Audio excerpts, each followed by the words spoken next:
Sapagkat yung blessing na pumupunta sa kanya, naaambon-ambunan ka rin. Pero kung ang kasama mo naman ay masama ang mga kaparusahan na dumarating sa kanya, maaari ka rin maramay. Meron pong ganyang kasaysayan sa Biblia. Noong ang mga Israelites masyadong matigas ang ulo nila laban kay Moses, at may mga nangunguna pa sa kanila, nag-uudyok na maging disrespectful, disobedient to Moses, merong naganap na paghuhusga sa kanila, at yung mga dumasama dito sa mali na damay, at yung nasa side ng tama naligtas. Sa Genesis 18:23 to 26, ano po ang nangyari naman sa istorya naman nitong si Abraham? Kung ang mga taga-Israelite ay napagalitan dahil sa kanilang hindi pagsunod kay Moses, ano naman ang nangyari sa mga taga-Sodom? Ang Panginoong Diyos po ay nagkatawang tao at may kasama siyang dalawa na anghel, at siya ay pupunta sa Sodom upang siyasatin ang mga kasamaang tungkol sa siyudad na ito. At naramdaman ni Abraham na merong mangyayaring hindi maganda sa Sodom, at siya ay nakipag-usap sa Panginoon. Tulad din kung paano nakikipag-usap si Moses sa Diyos on behalf of many people, ganon din ang ginawa ni Abraham sa Genesis 18:23 to 26. Then Abraham approached him and said, "Will you sweep away the righteous with the wicked? What if there are 50 righteous people in the city? Will you really sweep it away and not spare the place for the sake of the 50 righteous people in it? Far be it from you to do such a thing, to kill the righteous with the wicked, treating the righteous and the wicked alike. Far be it from you, will not the judge of all the earth do right? The Lord said, if I find 50 righteous people in the city of Sodom, I will spare the whole place for their sake." So natiyak na po nitong si Abraham na merong mangyayaring kalamidad sa Sodom. May mga kamag-anak siya doon, may pamangkin siya doon, at marahil dahil sa kanya na rin talagang likas na kabutihang loob, siya ay nakiusap sa Diyos alang-alang sa lungsod ng Sodom. Sabi niya, kung meron pong 50 man lang na makita kayo na mabuti, paparusahan niyo pa rin ba ang buong lungsod? At sabi ng Panginoon, o bueno, kung makakita tayo ng 50, sige, hindi na natin huhusgahan at hindi na natin pauulanan ng apoy, hindi na natin wawasakin ang buong lungsod. Nakipagtawaran pa si Abraham dahil naisip niya baka walang 50 mabuti sa buong lungsod. So 50, tumawad, bumaba, naging 40. So sa 40, naging 30. Yung 30, naging 20. Pero sabi, meron kayang 20 na righteous sa city? Hanggang naging 10 na lang ang tawad. So Genesis 18:32, then he said, "May the Lord not be angry, but let me speak just once more. What if only 10 can be found there?" He answered, "For the sake of the 10, I will not destroy it." Nakita niyo po ang napakalaking pagpapala kung tayo may kasama malang na 10 banal. Ang isang buong lungsod ay hindi nawawasakin pa, pero alam niyo ang istorya, walang nakitang 10, kulang. Kaya umulan pa rin ng asupre, at apoy, at natupok ang buong lungsod na ito. But what I want to draw attention to is the fact that Abraham, because he was considered by God as a righteous man by faith, was on the side of the Sodomites, so to speak. And because of that, the Sodomites had an ally in him, and they had a great opportunity to be spared from calamity. Kaya lang, dapat siguro ang itinawad kung isang righteous na lang. Pero kulang eh. Meron pa rin pong isang parallel story. Merong isang binigay ang Panginoon na kasaysayan na yung mga mabubuting mga halaman ay tinubuan ng mga masasama na damo sa paligid. At nung makita yon ng mga lingkod nung may-ari ng bukid, sa Matthew 13:28 to 29, the servants asked him, "Do you want us to go and pull them up?" Meaning the weeds. "No," he answered, "because while you are pulling the weeds, you may root up the wheat with them." So, sabi na ng mga hardinero, bubunutin na po ba namin ang mga masasamang damo? Sabi ng Panginoon, huwag. Magkakatabi ang mga ugat, baka magkabuhol pa. Sa pagkabunot ninyo ng masasamang damo, baka maapektuhan ang ugat ng mabubuting damo. Huwag na lang, saka na natin aasikasuhin ang ganyan mga bagay. Well, it pays to be righteous, it also pays to be among the righteous. Very especially on the side of those who are righteous. Ang topic natin, the blessings of being with the righteous. Our God, we pray that you may be our speaker. Sa amin pong tinunghayan ng mga examples, mga masasamang damong di nabunot dahil may katabing mabuting halaman, mga taga-Sodom na sana'y di man lamang sila na parusahan kung meron man lang silang kasamang mga banal at matuwid. Ituro mo po sa amin, Panginoon, ngayon ang puso ng mensahe.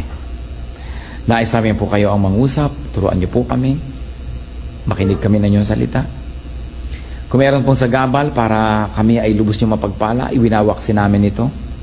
Kung meron kami mga inaalala, worries, concerns, if there's any physical discomfort or pain, any emotional difficulty, all this, we surrender at your feet. We ask you, Lord, to speak to us. At nawa kayo lang madinig namin, magbigay kami ng undivided attention to you and to your word. And may your words be medicine for us, be food, be shelter, be protection. Turuan niyo po kami, Panginoon. Mangusap po kayo. We reject all lies and falsehood, and in the name of Jesus, we ask for protection for this assembly, that you may deliver us from evil men and from evil spirits. Speak, Father, we ask you, as we continue to ask you, Lord, to cleanse our hearts, continue to purify us from our sins. May your words be our strength. In Jesus' mighty name we pray. The blessings of being with the righteous. Ano nga bang pagpapala kung kasama natin, kabarkada natin, kasalamuhan natin ay mga matuwid? Unang-una, being exposed to life-giving wisdom. Receiving precious wisdom. Siyempre, pagka ang mga kasama mo ay matuwid, ang nadidinig mo sa kanila ay matuwid, makatuwiran, banal, makapangyarihan, you benefit.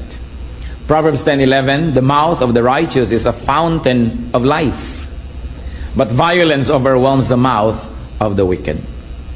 Pag nagsasalita ang mga righteous people, buhay ang lumalabas sa kanilang bibig. Ikinabubuhay natin. Pag nakain natin ang kanilang salita, lumalakas tayo, nagiging tama, nagiging maliwanag ang pag-iisip, nagiging matuwid ang ating landas. Subalit, pag ang ating kinakasalamuha at pinapakinggan na may masasama, nagiging daw tayo ring mga mapupusok. Violence overwhelms the mouth of the wicked. Therefore, those who listen to the wicked will become violent. Kaya napakahalaga pinipili ang kasama. Proverbs 10:20-21, the tongue of the righteous is choice silver, but the heart of the wicked is of little value. The lips of the righteous nourish many, but fools die for lack of judgment. So mahalagang mahalaga, matanggap natin yung blessing na yon, mga kapatid. Sino bang mga kasama nyo lagi? Sino ang ating mga kausap? Sino ang mga textmates natin? Sino ang mga kausap natin sa telepono? Sino ang mga kasulatan natin ng email? Sino ang lagi nating pinapakinggan? We must be blessed by being with the righteous. Yun lamang may matuwid na taong nandyan, napakalaking pagpapala na sapagkat siya dahil matuwid, pwedeng daanan ng pagpapala ng Diyos patungo sa atin. Another blessing of being with the righteous is being blessed as a group or with a group. Tulad ng halimbawa, dapat nangyari sa Sodom, kung meron man lang 10 matuwid, mabebless na yung buong lungsod. Katulad na lamang ng masasamang damo, sapagkat ang kasalamuhan nila, mabubuting damo, hindi tuloy sila binunot agad. Napagpala na rin sila. At kung pinapakain yung mabubuting halaman, napapakain na rin sila. Pag nadidilig ang mabubuting halaman, sila man ay nabibigyan na rin ng tubig. Raming pagpapala kung tayo'y nakikigrupo sa mga mabubuti. Proverbs 3:33, the Lord's curse is on the house of the wicked, but He blesses the home of the righteous. Ano daw ang nando sa buong sambahayan ng mga masasama? Sumpa. Isipin ninyo na kahit medyo mabuti-buti kayo, kung yung kasama nyo sa bahay puro mga masasama, edi yung sumpa sa kanila, nadamay na rin kayo. Pero, He blesses the home of the righteous. So, lalot-lalot kung kayo yung head of the family and you are righteous, what will happen to people who belong to your family and to your household? Pati sila nabe-bless.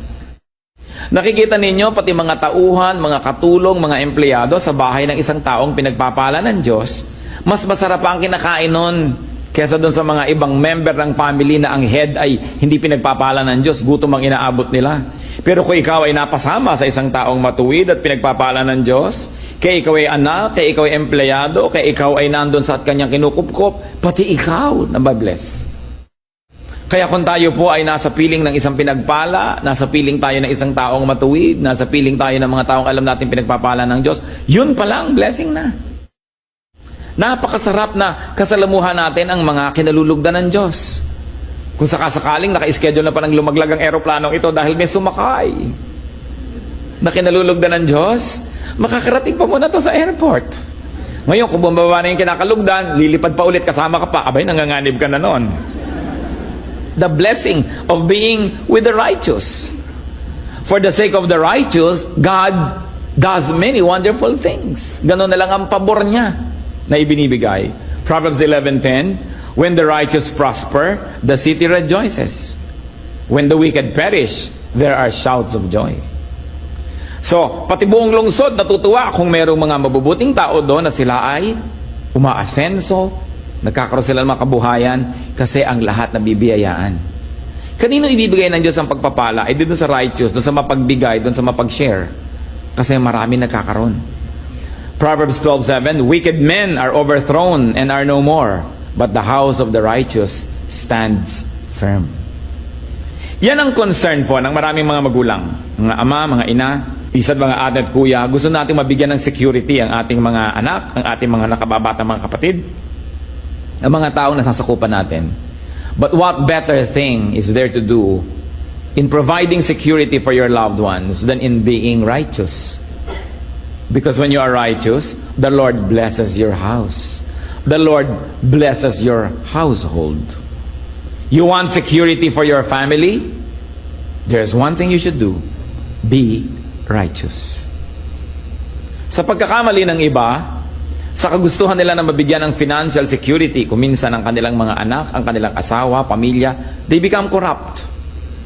Nagnanakaw sila sa kanilang mga kumpanya, nagnanakaw sila sa kanilang mga kapwa-tao, nagnanakaw sila sa gobyerno, kung sila taga-gobyerno, kung gusto nila na bigyan ng higit sa kanilang kayang kitain ng kanilang mga anak.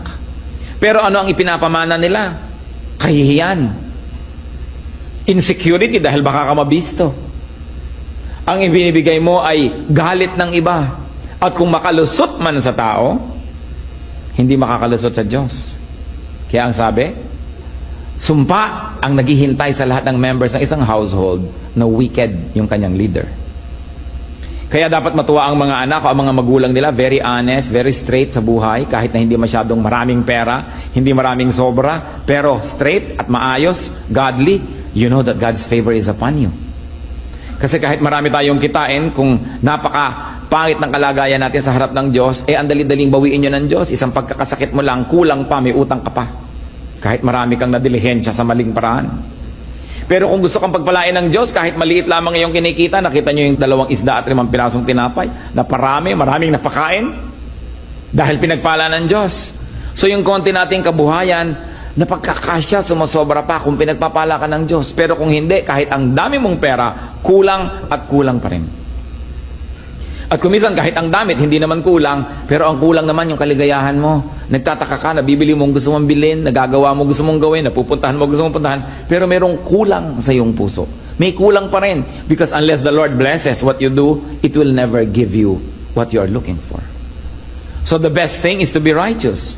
Proverbs 20 verse 7, the righteous man leads a blameless life. Blessed are his children after him. Nakita niyo ang pinakamagandang pamana sa ating mga anak? Yung isang buhay na malinis, isang buhay na matuwid. Sapagkat ang pagpapala nakakarating hanggang doon sa mga susunod pa na mga generation. It's a great blessing to be with a righteous person. Especially if that righteous person is in your family, in your company, in your neighborhood, in your church. Yun ang kailangan natin sa ating bansa eh. Many righteous people. Alam nyo kung anong many sa ating country? Many religious people. Pero righteous ba?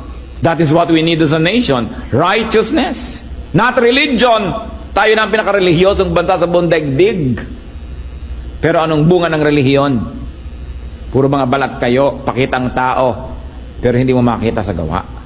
Kaya tayo naliligid ng corruption, naliligid tayo ng hirap, ng pagdurusa, because people are not righteous. Kaya nang dapat nating balikan. If we are only surrounded by righteous people, this country will be much, much better. But you know, we also have ourselves to blame. Kung hindi man tayo ang gumagawa ng kasalanan at karumihan, pinapayagan naman natin kasi. So, sangkot din tayo dyan. Kasali din tayo kung bakit maraming unrighteousness. But remember, it's a great blessing to be righteous and to be surrounded by righteous people. What is another blessing of being with the righteous? Having a powerful helper in prayer. An advocate, a petitioner. Proverbs 15:29, the Lord is far from the wicked, but, church read, He hears the prayer of the righteous. Sino pa ang makapangyarihang tao sa mundo? Yung bang ang lalaki ng mga muscle? May kapangyarihan din yon. Yung maraming barel, meron din kapangyarihan yon. Pero ang tunay na makapangyarihang tao sa mundo, yung matuwid. Bakit? Pag nananalangin siya, dinidinig siya ng Diyos. At pag dinidinig ka ng Diyos, ang laking kapangyarihan yon. So mabuti yung buhay na mapayapa, tahimik, malinis. Malayo daw ang Diyos sa mga masasama. Kaya huwag na huwag tayo kahit kailan na kung minsan ay natetempt mainggit sa gumagawa ng mali. Mabuti pa yung mga kasamahan ko, nagnakaw, sila ay ngayon ay maraming pera. Mabuti pa yung mga classmates ko nung araw, gumawa sila ng hindi maganda ngayon. Pag nakikita kami sa reunion, silang may magagandang kotse, ako wala. Hindi kinakainggitan kahit kailan ang gumawa ng masama. Dahil sabi ng Bible, the Lord is far from the wicked. Maybe material things can come near to them because yun nga ang pandaya sa kanila ng Satanas. Pero kahit may material things ka, kung hindi mo naman yun na-enjoy sa kalooban ng iyong puso, meron kang guilt, at ikay natatakot, may humahanap sa'yo, may naghahabol sa'yo, o kung talagang namanhid ka na sa lahat ng yon, ay baliwala na sa'yo at natutunan mo ng matuwa ka sa mga mali, pero haharap ka pa rin sa Diyos at kawawa ka pa rin sa wakas. Hindi natin dapat kakainggitan kahit kailan yung, nag-cheat, pumasa tuloy sa test. Nang agaw sa mga mana ng kapatid, eto tuloy, mas marami siyang naipamanat sa kanyang mga anak. Yung mga pamangkin niya, walang-wala. Yung mga nandaya sa negosyo, dinaya ang kanyang kapartner, dinaya ang mga kliyente, nagkapera, ng 1, 2, 3, tumakbo, nag-abroad, natakbuhan na lahat ang dinaya. Sa palagay niyo ba dapat kainggitan yon? No, because the Lord is far from the wicked. But He hears the prayer of the righteous. Ang isang tao, pag nagpapakabuti siya at ang buhay niya ay mabuti, ang totoo nun, nagpapalakas siya ng talagang supernatural strength because he is on God's side. Akala ng mga iba, pagka nasiyahan na sila sa mga panandalian nilang kailangan, immediate needs, immediate pleasures, blessed na sila. Pero laging malaki ang bayad ng mga bagay na yon. What is another blessing of being with the righteous? It is having a standard. Meron tayong sukatan. Meron tayong guro, may konsyensya, may tinig. Meron tayong pamantayan kung tayo naliligaw o hindi, naliliko ba tayo o hindi, tayo ba'y tama o mali. Kaya pati si Moses, nung matagal siyang kasama ng Diyos at kausap, pati ang mukha niya nagliwanag. At nung pumanaog siya sa kanyang camp from the mountain, natakot ang mga tao dahil nagliliwanag ang mukha niya. Exodus 34 verse 30. When Aaron and all the Israelites saw Moses, his face was radiant, and they were afraid to come near him. Alam niyo, pag nagliliwanag ang isang tao, natatakot yung mga hindi nagliliwanag dahil ibig nila sabihin, ba, malapit yata ito sa Diyos, may ibang nangyayari sa Kanya. At tayo man, mga kapatid, pag maliwanag ang buhay natin, malapit tayo sa Diyos, matuwid ang ating mga pamamaraan, yung mga hindi ganong katuwid, yung hindi ganong kaliwanag, ilag sa atin. Ilag. Yung mga naglalasingan, pagkakaharap mo, hindi mo na lumalagok. Kumisa nga, yung makakasalubong mo, pasuray-suray na lasing, tumutuwid ang lakad dahil alam niyang matinukan tao. Diba? Pero kung alam niya ikaw isang babaeng babastusin, lalo siya nagiging lasing, bigla kang yayakapin. Yung mga naninigarilyo lang eh. Bigla mo lang makita ang naninigarilyo, humarap sa pastor kung pwedeng lunukin yung buong sigarilyo niya. Ayaw ipakita. Kasi yung tao na kinoconsider natin na matuwid o siguro matuwid kesa sa atin, naiilang tayo sa ganong presensya. At mabuti yon kasi naaalala natin na meron tayo dapat ma-achieve sa buhay. Na ba't ba tayo naiilang? Ano bang kulang sa atin? Di dapat pagsikapan nating maging tuwid din. Dahil pare-pareho lang naman lahat ng taong pinapatawad lang ng Diyos. At pare-pareho lang lahat ng tao na tumitindig lang dahil pinagpapala ng Diyos. So maganda na merong standard. Pero kung ang kasama mo mas masama pa kesa sa'yo, nagmumukha tuloy na pati mga kasamaan mo, kabutihan na rin. So you begin to have an artificial sense of feeling good, of being contented. But it's good to be rattled, to be shaken, to know na tinimbang ka, ngunit kulang. Kaya pagka ikaw ay may kasamang taong matuwid, nabe-bless ka dahil, uy, bakit siya? Ay, kaya tuloy pagkakakain kayo, nakasubo ka na ng 3, magpe-pray pa pala siya. Hindi mo malulun-lulun, no? Ang bulalo, pray ka rin. Kasi may kasama kang nagpapaalala sa iyo kung ano ba ang tama na gawin. So, imbes na layuan natin, iwasan natin yung mga mas matutuwid para lang tayo maging at ease, sikapin nating hanapin sila, sumama tayo, kahit hindi tayo lubos na at ease. Dahil pag tayo ay naging napalapit na ng napalapit sa level ng kanilang mga katuwiran at kabanalan, magiging at ease na rin tayo. It's good to be reminded. So natakot sila Aaron kay Moses dahil lumiliwanag ang kanyang itsura. Ano pa po ang blessing na may kasama mga righteous? Being grounded, being corrected. Isa sa mga pinakamagagandang blessing, yung merong nagtutuwid sa atin. Ituwid mo ang isang taong matuwid. Yung matuwid-tuwid siya, konti lang ang liko. Ituwid mo yung matuwid, tuwang-tuwa yun, nagpapasalamat sa'yo. Ituwid mo yung liko at nagagalit sa'yo. Ituwid mo ang matalino, thank you po, ang sasabihin. Ituwid mo yung talagang hindi matalino, magkakalit sa'yo. Ia-attack ka, ikikriticize ka. Kaya alam nyo, madaling malaman kung matalino ang isang tao eh. Pag siya'y pinupuna, itinutuwid, nagpapasalamat. Kumusta po kayo? Kumusta ang ating katalinuhan? Pag ba sinabi sa'yo ng asawa mo, ang tabang naman ng sinigang, di ikaw magsigang? Anong tawag doon? Hindi matalino. Kasi yung matalino, thank you for reminding me. Hayaan mo, dadagdagan natin ng patis next time. Pag sinabing, alam mo, medyo magulo yata ang buhok mo, ay, thank you ha. Sige, magsusuklay ako sa bandero. Hindi yung, ikaw ang buhok mo, mas magulo pa. Alam mo, hindi matalino yung taong yon. Tanungin niyo ang katabi niyo kung matalino siya. Nagagalit ka ba pag pinupuna? Be corrected. A righteous person rebukes a brother or a sister whenever needed. That's why it is a great blessing if there's a righteous person around. Kung ang lagi nating kasama, oo ng oo, sang-ayon ng sang-ayon, payag ng payag, kahit mali na ang ginagawa natin, hindi blessing yon, sumpa yon. Kasi hindi tayo na itutuwid. 2 Timothy 4:2, preach the word. Be prepared in season and out of season. Correct, rebuke, and encourage with great patience and careful instruction. So ang bilin ni Paul kay Timothy, rebuke people if needed. It is our duty. Isa pong malaking kayamanan kung may nagtutuwid sa atin. Marami mga tao nalilihis sila ng landas. Lalo't sobra na silang mayaman, makapangyarihan o sikat. Alam niyo kung bakit sila biglang nagse-self-destruct? Because nobody corrects them anymore. And they do not accept rebuke and correction anymore. Then they begin to self-destruct. Kaya mahalaga rin yung may mga old friends ka, bago ka naging superstar, bago ka naging president o governor, bago ka naging kung ano, may mga old friends ka that you maintain your friendship, who can tell you, alam mo yung ginawa mo na yan, isang malaking kabaliwan. And yet, hindi siya nangingimi, kaya niyang sabihin, at pwede kang makinig. It's a precious, precious wealth to have people who can rebuke us. Another blessing of being with the righteous is being on the safe side. When you are on the side of the righteous, you are safe. Ito pong binabanggit ko na si Moses. Ang gulo-gulo ng mga taong nililid niya. Wala naman siyang gusto kundi ikabubuti ng mga tao. Lagi na lang nagre-reklamo ang mga tao. At hindi sila nauubusan ng mga leader-leader na nagtatanim ng discontentment sa puso ng mga tao at laging gusto mag-rebellion. Finally, may nangyari sa mga taong rebellious na ito. Ang pangalan ng leader nila si Korah. At sa number 16, 19 to 35, basahin natin.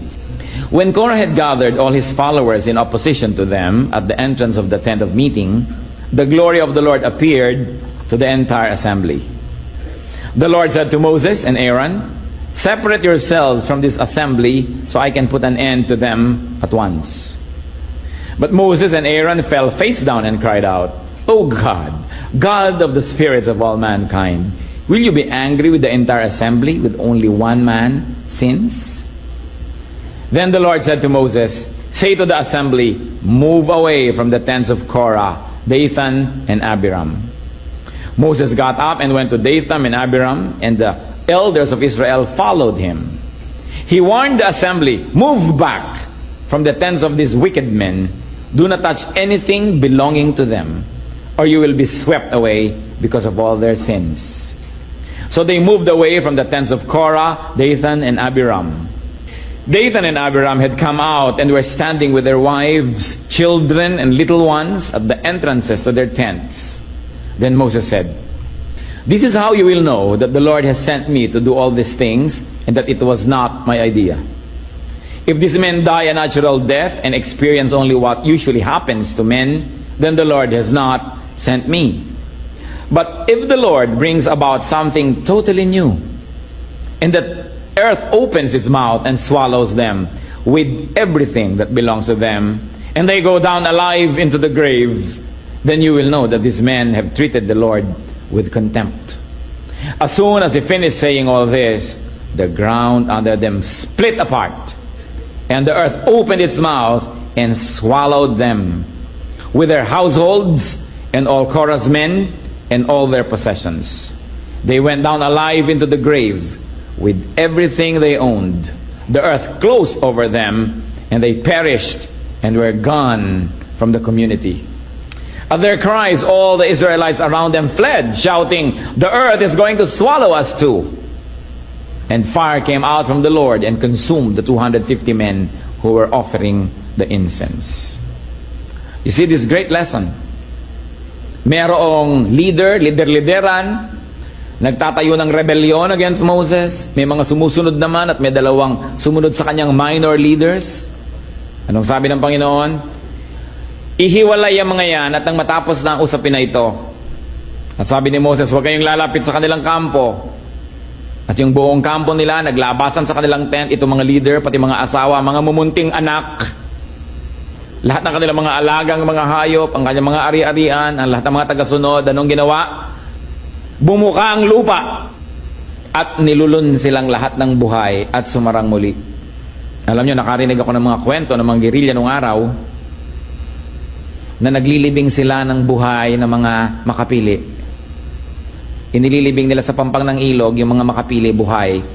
Yun daw natabunan mo na gumagalaw pa yung lupa dahil sumisikap silang huminga, gumagalaw pa sila dahil mga buhay. Tapos unti-unting humihina yung galaw ng lupa hanggang wala na. At walang duda na ganoon din ang nangyari dito sa istorya na ito.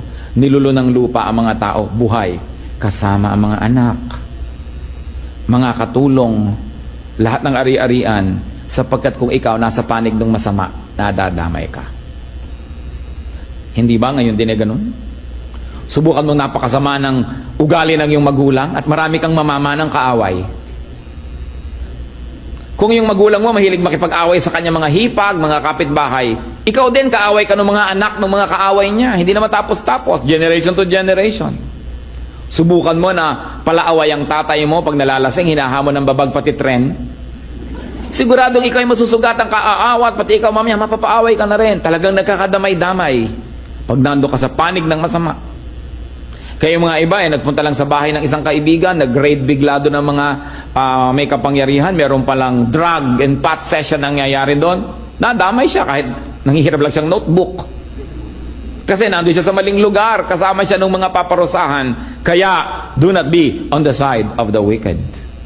Huwag kayo nakikikampi, nakikibarkada, sumasama dahil maraming nadadamay. And of course, another blessing of being with the righteous is receiving light and salt, receiving life and flavor in life. Dahil siya'y pinagpala, alam niyo po yung osmosis, the movement of liquid from a place of higher concentration to a place of lower concentration. Lagi nang gagano, kaya yung napkin, ilagay mo sa basa, nababasa yung napkin. Kasi low concentration ang wetness doon, lilipat sa kanya. Pero ganun din, ang kabutihan, lumilipat din yan. Pag lagi kang kasama ng matuwid, lumilipat din sa iyo yung kabutihan niya. Pero pag lagi kang kasama ng mga liko at masasama, lumilipat din sa iyo ang kasamaan niya. Pati mga punto, pati accent, lumilipat lahat yan. Kaya kailangan maingat tayo kung kanino nakikisalamuha. Nakita natin, sinabi nga ng Panginoon sa Matthew 5:13-14 that His people are the light and salt of the earth. So kung ang laging kasama mo, light, di may light, nakikita mo yung dapat mong iwasan, hindi ka nahuhulog, hindi ka natatapilok. Pero kung kasama mo, darkness, pagdapa niya, kasama ka. Pagkakasama mo yung salt, alam niyo po ang gamit ng salt, pag may nabubulok, nilalagyan ng salt, so natitigil ang pagkabulok. O kaya walang lasa, nilalagyan ng salt, nagkakalasa. So kung ang buhay mo, halos mabulok-bulok ka na, ang kasama mo, salt of the earth, anak ng Diyos, matuwid na tao, nahahawahan ka ng kanyang kabutihan, nasasabihan ka ng mga magagandang salita, mamaya tumitigil lang yung pagkabulok. At kung walang kalasa-lasa ang buhay mo, walang kakwenta-kwenta ang kasalamuha mo, mga anak ng Diyos, mga matutuwid, pinagpapala ng Diyos through them, ikaw din nabe-bless, nagkakaroon ka rin ng gana sa buhay, nagkakaroon ka ng tapang, nagkakaroon ka ng lakas ng loob. It is good to be surrounded by godly people. Ano po ang tinutumbok ng usapan natin mula pa kanina? Sino ba ang hinahabol ng tao? Naghahabol ng artista. Naghahabol ng mga manganganta. Naghahabol ng mga mayayaman. Naghahabol ng mga magaganda, mga sexy, mga gwapo. Yan ang hinahabol ng mundo. Nakita nyo, nagkakandara pa ang mga tao, nagkatapak-tapak na sa lahat sa paghabol sa artista. May nakita na ba kayong mga tao naghahabol sa mga banal? Wala. Diba? Sino yan? Uy, may dalang bago. Ako, lumayo-layo na tayo dito. Baka tayo makapagalitan yan. No? Nagkakagulo ang mga tao sa pagpunta sa mga kung ano-anong walang kwentang concert. Mabuti nga, natutuwa ako dito. Pinipilahan ang salita ng Diyos eh. No? Pumipila ang mga tao para manalangin, para mag-worship. Pero hindi laging ganyan. Kadalasan ang pinipilahan yung mga walang kwenta, mga horror movies. Magbabayad ka para matakot. Magbabayad ka, pinipilahan, nakita nyo yung mga sasakyan na ipaghahampasan ng katawan mo sa lahat ng dako, nagkahalo-halo ng mga sipon mo't suka mo't lahat-lahat, nagbayad ka ha? Para mangyari sa yon sa mga kung ano-anong mga sasakyan pag kami mga holiday. Nagbayad ka ng kaya mahal-mahal, pagbaba mo, nado ka pa rin. Wala ka namang narating. Pero pinipilahan. Pero sabihin mo, halika, mag-usap tayo tungkol sa Diyos. Naku, kukunti ang may gana dyan. Pero ang dapat nating hanapin, mga kapatid, dapat makahanap tayo ng mga taong matuwid. Kumisan hindi sila sikat, madalas nga hindi eh. Yung makahanap ka ng taong pag bumubuka ang kanyang bibig, maka-Diyos, tama ang sinasabi. Itinutuwid ka kung kailangan ka ituwid, hindi laging kumakampi sa'yo, hindi ka kinukonsinti sa mali. Makahanap ka ng tao na may karunungan, payapa ang buhay, hindi nandadaya, hindi nagsisinungaling, hindi gumagawa ng masama. Pag nakakita kayo noon, yun ang habulin nyo. Yun ang ating ibigin na makasama, makadaupang palad, makasalamuha, kasi ang pagpapala ng Diyos ay nandun at hindi mahirap tumalon patungo sa atin. But people always look for the rich, the famous, the powerful. Bakit maraming mga magulang pinipilit pag-aralin sa mga mahal na school ang kanilang mga anak? Para maibarkada sa mga anak mayaman din. Para maisama doon at maisabay. Sabi, para may pagdating ng araw, magaganda ang mga connection mo. Marami bang mga magulang na nag-iisip, alin kayang paaralan ng pinaka-godly ang turo? Yung matuturoan ng anak ko ng godliness, ng tunay na karakter, at doon ko siya i-enroll. Meron bang ganun mga magulang na naghahanap ng ganyang bagay? Kaya marami mga naliligaw. Sa kagustuhan natin kumisa mag-social climb. Pinipilit nating abutin ang hindi natin kayang abutin. Pinipilit nating bumarkada sa hindi naman dapat nating binabarkada. Kaya kuminsan naliligaw tayo ng landas. Sa pag-glorify na lang sa mga artista, sa mga sikat, sa mga athletes. Well, these things are not evil by themselves. Pero mamimili naman tayo ng hahangaan. Mamimili tayo ng titingnan, ng susundan, at ng gagayahin. Wise people will strive to be near and to be with and to be on the side of the righteous. Yun ang mga tunay na wise. Kaya hindi lagi kang naa-attract doon sa pinaka-attractive. Kumisan parang gamo-gamo kang lumalapit lang sa apoy, nasusunog ka lang pag masyado ka nang napadikit. 1 Peter 3:12. For the eyes of the Lord are on the righteous, and His ears are attentive to their prayer. But the face of the Lord is against those who do evil. So it is important to look for righteous people. Kayo po ba, masasabi nyo, na meron kayong kaibigan, meron kayong taong malapit sa inyo, na masasabi nyong matuwid. At siya ang gusto nating lapitan, kausapin, maka-impluwensya sa atin. Yan ang napakahalaga. Pag yung mga anak natin may kasakasamang mga eskwela sa bahay, ka-eskwela nila, o may pupuntahan sila mga kaibigan, ano bang gustong-gusto natin? Ang mga sikat, ang mga magulang, ang mga kaibigan ng ating mga anak? O sinasabi natin, ano bang magulang yan? Baka Diyos ba sila? Righteous ba? Without being self-righteous, we can search for people who are righteous. Because through them, the Lord can work in us. Sikapin natin, mga kapatid, na meron tayong righteous people in our circle of friends, in our social circle, and honor them. At tayo man, sikapin din natin, for the sake of those who are with us, we should strive to be righteous. Mga ama, for the sake of your children, for them to be blessed by the Lord even after you have gone, be righteous. Yun ang magandang pamana sa mga anak, a life of righteousness. Mga magulang, ganun ba tayo sa ating mga anak? And of course, the best is to strive to go near the righteous one. Kung gusto nating lumapit doon sa righteous people, lalo na sa the righteous one, the Lord Himself. Proverbs 21:12, the righteous one takes note of the house of the wicked and brings the wicked to ruin. Ano po mga wickedness ang ginagawa natin na actually ginagawa natin for the sake of our loved ones? Tigilan natin yan. Because the Word of God tells us very clearly that that is not the way to do good to our loved ones. Doing bad to do good to our loved ones is not the way. That God's way, done for our loved ones, is the way that will last. Meron po ba tayong mga pandaraya na ginagawa para lang mas maging secure? Kalimutan natin ang mga bagay na ito.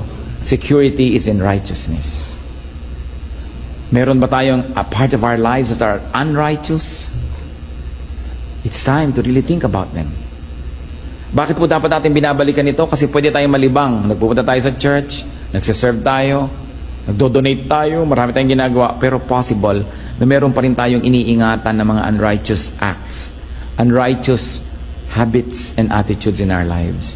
And the Lord likes them uprooted so that we can be righteous like Him. Kasi po, any act of unrighteousness, barayan para dumaan ang blessing patungo sa ating buhay. Kaya ayaw ng Panginoon na nandyan yan. Tayo ba blessing to our household, to our companies, to our workplace, to our community, to our church, to our nation? Lalong-lalo sa ating bayan. Hanap-hanap tayo ng righteousness everywhere, pero tayo ba righteous? Pag mahuhuli ka ba ng pulis sa takot mo ng maabalay, maglalagay ka na rin, tapos gusto mo righteousness? Gusto mo naman mag-shortcut ng mga pamamaraan, maglalagay ka na lang, di tinotolerate natin ang lahat ng mga unrighteous acts sa mga tao. We become part of the party to blame. Tapos anong ginagawa natin sa ating mga anak? Sa kagustuhan natin sila kung minsan na mag-excel, baka naman sinisira na natin ang kanilang karakter, sa sobrang natin kapupush. O kaya sa gusto nating excellence nila, pinalaban na lang natin sa lahat ng tao, gumagawa na tayo ng paraan, lagi para na lang siya manalo. Wala tuloy siyang character. Ang gusto lang niya, lagi manalo. Winning is not the point, but it is in being righteous, because the righteous are blessed. Not the winners are automatically blessed, but the righteous. Are we so obsessed with winning or with being righteous? Pag mamimili tayo, righteousness o winning, nasa na tayo? At kung meron tayong tao na gusto nating makasalamuha, makasama, makausap ng 2 oras, sinong gusto niyong makausap? Isang very, very righteous person o si Tom Cruise? Hindi ko naman sinasabi hindi siya righteous, malay ko ba? Di ba? Pero immediately ba, yung star, yung sikat? Ganun ba? Are we going to think like the rest of the world thinks? Bakit pa sinabi na, we are the children of light, we are the salt of the earth, we are God's children? Mahalaga maibang ating mga pananaw. Pahalagahan ang dapat pahalagahan. At talikuran, yung dapat talikuran. Kung meron po kayong righteous person in your circle of friends, in your family, it's a great blessing. Sikapin nyo rin maging blessing sa kanya. At kung tayo naman, gawin nating blessing tayo sa ating circle of friends. Kung pupunta kayo sa family reunion, pupunta kayo sa mga lamay, sa mga kasalan, sabi nyo, Lord, give me a mission today. Make me a blessing. Hindi yung pupunta ka sa class reunion nyo, ang iniisip mo, yung pinakamagandang kotse ang dapat kong dala para humanga aking mga classmate, pinakamalaki dapat ang hikaw ko, pinakamakintabang belt ko, di ba? Pinakamalaki dapat ang pulseras ko. So ang gusto mo, magka-inferiority complex sa mga dati mong classmate, gusto mo ma-impress sila. Ano yun? Di ba wickedness yun? Pagpupunta ka pa nga dapat sa mga reunion, dapat ka mag-dress down, magpakasimple dahil marami sa mga tao, hindi siguro nakarating sa narating mo, hindi nagkaroon ng nakakaroon ka. So anong gusto mo? Mainggit pa sila, mahiya, ma-inferior, o gusto mo silang tulungan, gusto mo silang palakasin ang loob? Napakahalaga. There's nothing wrong about dressing up if you want to glorify the Lord through beauty and you want to feel good. But there's also a wicked way of dressing up when you just want others to be inferior to you. When you want to make yourself a star. Kaya kung minsan kahit sa mga Kristiyano, nandun pa yun. Kaya sabi ko, kailangan lagi nating sikapin na siyasatin ang sarili natin for any pockets of unrighteousness.